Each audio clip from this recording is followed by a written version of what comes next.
Hi everybody, Mrs. Mozingo here with Bob. We're here to talk about just like a little bit of an update. Hope everybody had a really great winter break. We did too. I lost what track of day it was, so that's how you know it's generally a good break. So sorry to rub it in if people have to keep track of dates and things, but Bob and I are here to talk a little bit about what's coming up in our class. So kindies.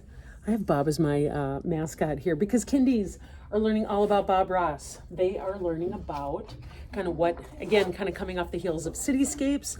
They're learning about what a landscape is. And we're starting to talk about horizon lines, lines that separate the ground from the sky. And we're starting to talk about the art element of texture. Now, this particular lesson, kids love, number one, because we get to watch like a little snippet of Bob Ross, which they totally love. And we're drawing with black crayons, and then we're going to start to use watercolors, and we're going to start to talk about values, lights and darks. First grade, right here. First grade, they were working on warm and cool monoprints, cutting them out. Monoprints is one print at a time that they were making warm and cool, and we are starting to cut them into different concentric shapes, focuses on shape, and then color theory, and tying it in with Sonia Delane, an artist from the Ukraine, and just really, really unique geometric, symmetrical work.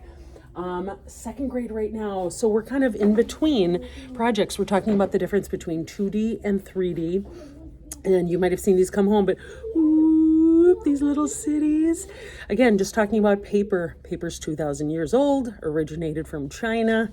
How do we make something that's two-dimensional, flat, into three-dimensional? So we started with this first, just pieces of Astro Bright paper.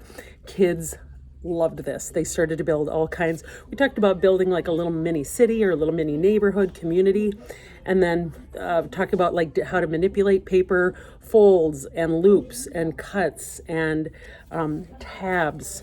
So you might have seen these come home. Next in this series, we're going to start to look at the work of Alexander Calder, American expat that moved to Paris, good friends of Miro. And he created what's mobiles, good old mobiles, right? Sculptures in motion, sculptures in the round, essentially. And he also created stabiles, so sculptures that are stay put. So we talk about the scientific concept of counterbalance. And those of you that have been to Chicago or been to the Walker, you've seen a lot of his work. So we use a combination of Astro Bright paper. Again, I love this stuff because it's so lovely and just the colors are so vivid. So we create a stabile, so a paper sculpture, and I start to use some of my little dots here. They love it. It's a joy, and they get to take it home.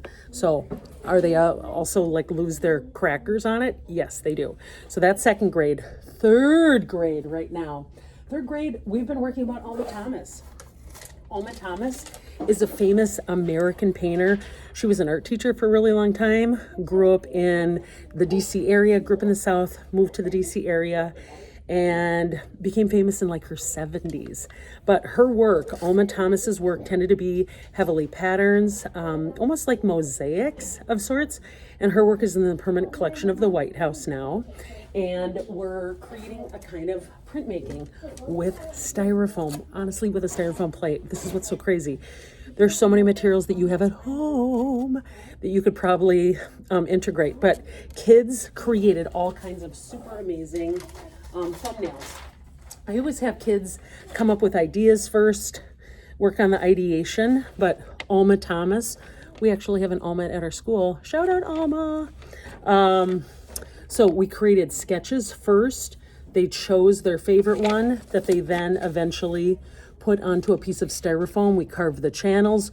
Printmaking is great because it is, I think, a super underutilized medium, and printmaking is used all over. Screen printing for shirts, printing on mugs, everyday objects. So printmaking, we try to integrate drawing, painting, printmaking, sculpture throughout the whole year for each grade level. So Alma Thomas, third grade.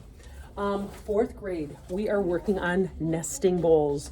So nesting bowls are essentially, I'm looking for my examples. Oh, here we go. Okay.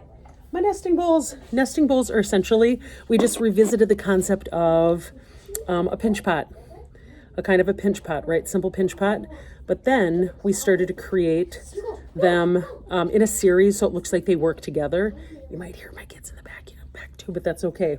That's okay, Lovey.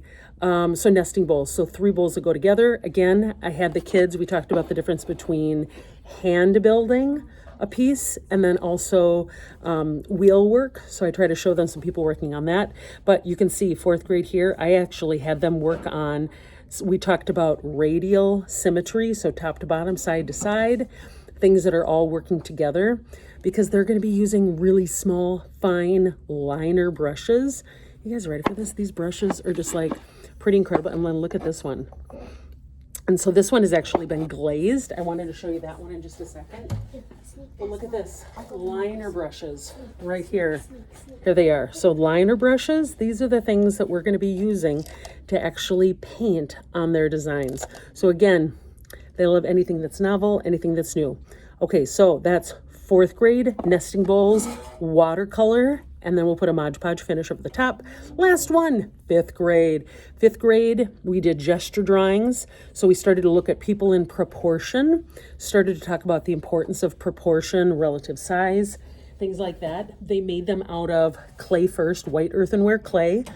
After that's been done, then the clay gets fired and it turns bright white. So this is white earthenware clay. And we're actually going to put glaze over the top. Now, glaze is essentially liquid glass. There's low fire and there's high fire. There's raku clay. There are all kinds of different firing specialities, but we typically go with a low fire. Now, the funny thing about glaze, though, whatever color you put on, it looks different. So for example, so I actually have a lot of different kinds of glazes that I use with kiddos. This is one that we got last year. So it looks like this color. Okay, so it looks like rust. When you put it on, it gets a little bit lighter, all good. But then this one is actually called Ultramarine Jewel. So this is a low fire glaze. It's called a crystal tex. So it actually has like little flecks of other colors. So essentially, I try to illustrate the point. If you just have a marble and you have it inside there and it melts, that's essentially liquid glass or glaze. So it's kind of got a rusty kind of a patina to it, and then it has these little flecks of green. That's what makes it a crystal tex. So all those like little marbles, mini marbles, essentially melt on the surface. So kids have a choice of like 2 to 3 glazes per class. I've tried to like figure out what color schemes work really well. So that's kind of the latest. That's what we're working on. Thanks so much. Talk to you soon. Drop me a line. Bye. Take care.